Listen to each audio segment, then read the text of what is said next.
Hey everybody, I'm Michelle from Big Valley Living. If you've never been here before, welcome. Today I am actually going to be taking all of our vegetable scraps from the week and turning it into a delicious broth, vegetable broth that I am going to pressure can. And we have just over 4 pounds of absolutely wonderful vegetable scraps. I've got mushrooms, celery, asparagus bottoms, carrot shavings, and some broccoli bottoms too. Yum. Get some cruciferous in there. So I'll probably throw in a little bit of extra fresh garlic in there just so that we get a little bit of that flavor. And salt and pepper. It's going to be super, super simple. So the first thing I need to do is put it into my 12 quart stock pot, and I'm just going to cover it with water and put it on the stove till it comes up to a boil.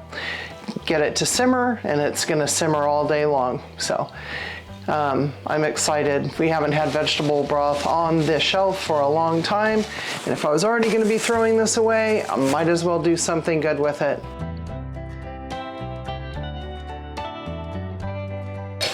And now we'll just toss these around for a couple of minutes to just kind of let them release their flavor before the water comes in.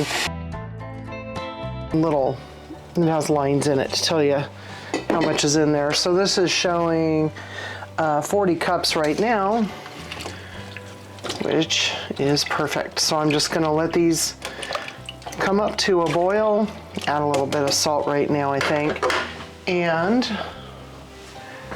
let it do its magic. It's really fun to use your scraps because you're going to have different flavor profiles depending on what vegetables you ate that week in your vegetable broth. And I'm not sure if y'all have bought any vegetable broth lately at a grocery store in one of those handy little cartons, but they're getting up to $4.79 around here. And the best you're gonna do on a sale anymore is like 2 for $6.50 or $7. So gone are the 2 for $5s. Might as well waste not, want not. I don't know, like potatoes or noodles or something. It will boil faster if you put the lid on. Okay, so she's a steaming like a freight train. I don't know if you can see it coming out of the sides of the lid or not, but it is definitely boiling. So it smells super sweet too, I have to say. The carrot scent is really coming out. Now, open your lid away from you, and I just want to show you that everything's looking really good, and the colors have even changed. So now I'm going to turn this down to a simmer. I'll probably keep it on like 4 to extract as much as we can. I'm going to show you something real quick. So the soup has reduced quite a bit.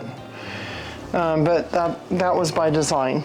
So in my sink I have put like a 10 quart, maybe 12 quart pot, and I'm going to start straining it real quickly.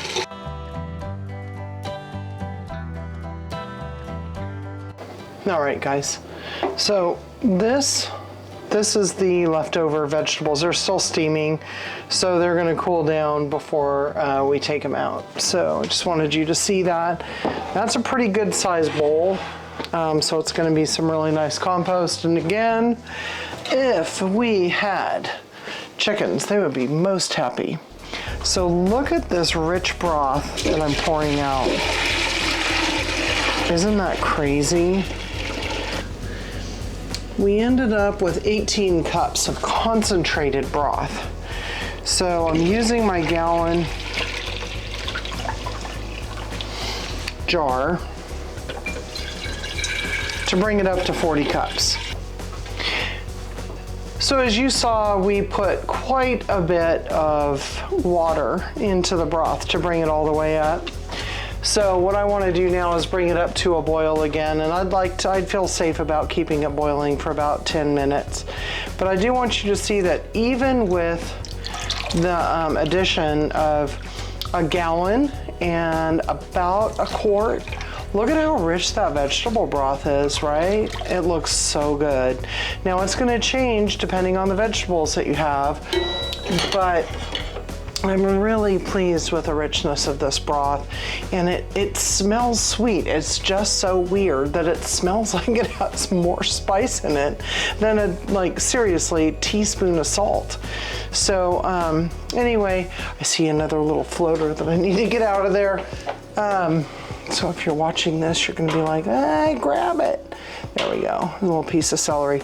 So I'll probably strain it, you know, one more time as we're filling up the jars. I just wanted you to see that we do need to return this to a boil before actually canning it. So I'm gonna go get the canner set up and everything, and we'll see you guys after we've had a 10-minute boil on the broth. All right, so we're just gonna do a couple of jars for you. And I will make sure that we link a full canning video for you so that you can see step by step what we do, okay? So we have sterilized jars sitting in hot water off to the side. I like to use this fella to lift them, and it has a spring on it. So if you haven't purchased anything yet, that would be a good thing to get for you. So I put my funnel in the jar and fill this to a 1-inch headspace, as was called for in the USDA guidelines. We always check the guidelines, even if we've done something like 4 times, right? Always making sure.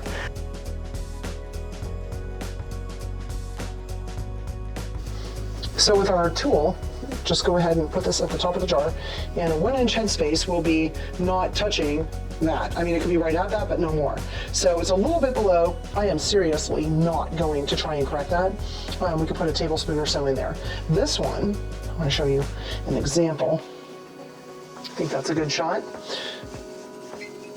It's a little bit below it, and you can see that that's touching. We don't want that. And in this case, because of where we are, I'm going to go ahead and just take a little bit from the high one. Don't touch the inside of your jar with a metal spoon, please. All right, so we were a little below on one and a little above on the other, and now we are just touching. And I'm going to pull that over for you to see. So now both of them are touching. It is perfect. So what we want to do is take our white vinegar. I don't like to burn my hands, so I have this really cool tool. And it doesn't matter how you think, you know, it might be broth and you think, oh, there's not going to be any debris, but there could be any tiny bits of vegetables, meat, whatever, you know, you're doing, sugar, if you're doing water bath can or some jam. So we do that. I'm actually going to be doing a test. We're going to use the lids that we're all used to using in the US, fingertip tight, but we're also going to use a newer lid, which are 4 jars. And because I don't want to do one layer with one type and another layer with another type, so we're going to alternate them. So you see I have the standard lids and a 4 jars lid. You want to make them fingertip tight. Make sure that your rings are flat and they're even, but we're going to go ahead and get going here.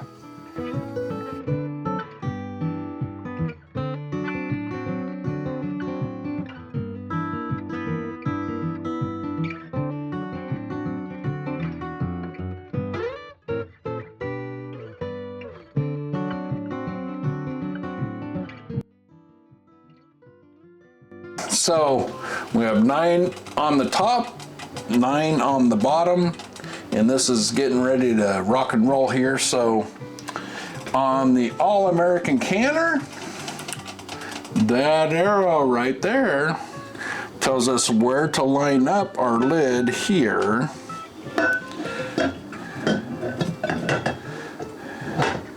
And then we want to double check and make sure that we're about, it doesn't have to be perfect, don't have to get crazy here, folks. Just, you know, you can kind of feel it. It's like, is it about the same? Yeah, I think we're all good. Then we go crisscross applesauce right here.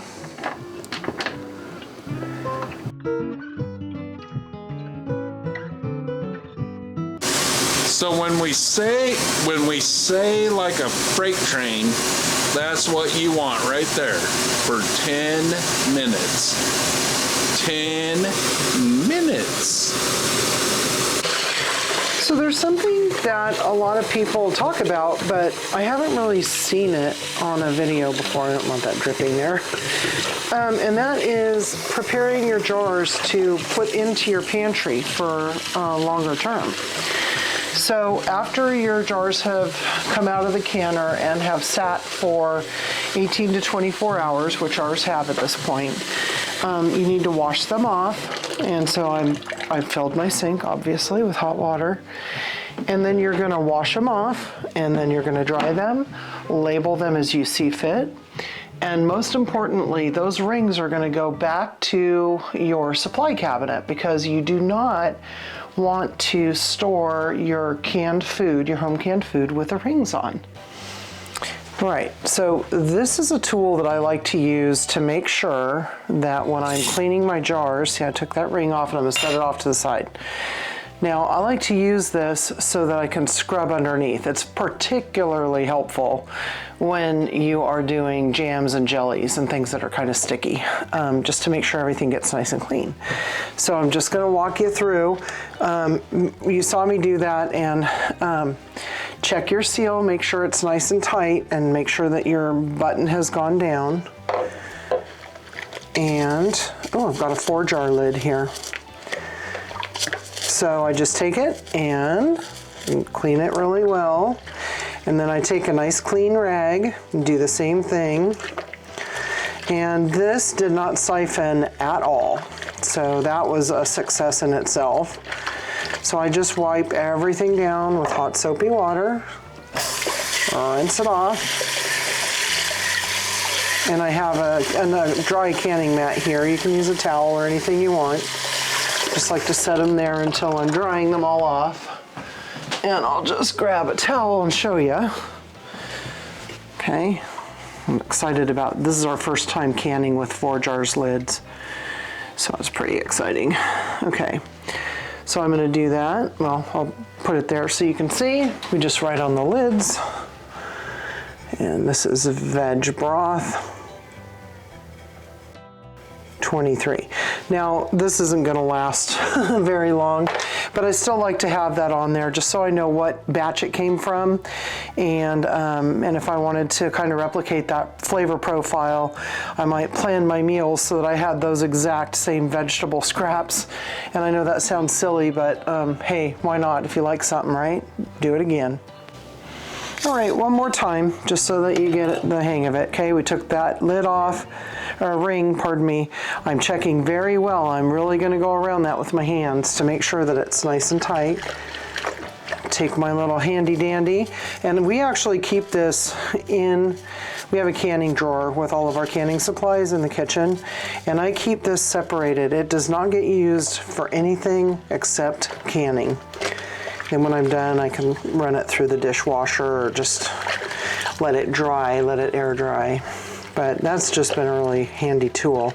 Make sure that you get the bottom of your jars as well, because you don't want, if there's any residuals, you certainly don't want those to be sitting on your pantry shelf. We don't need extra cleaning opportunities, do we, folks?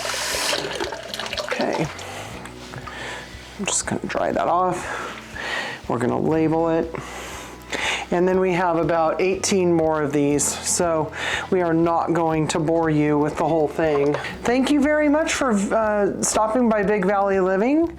We appreciate you going through this process with us. We hope that you are able to repurpose your own scraps, and that you enjoy the having that knowledge that you know exactly what's sitting on your shelf. Don't forget to give a thumbs up. Subscribe if you haven't already, and share this with your friends and family. Thanks for visiting Big Valley Living. See you later, everybody.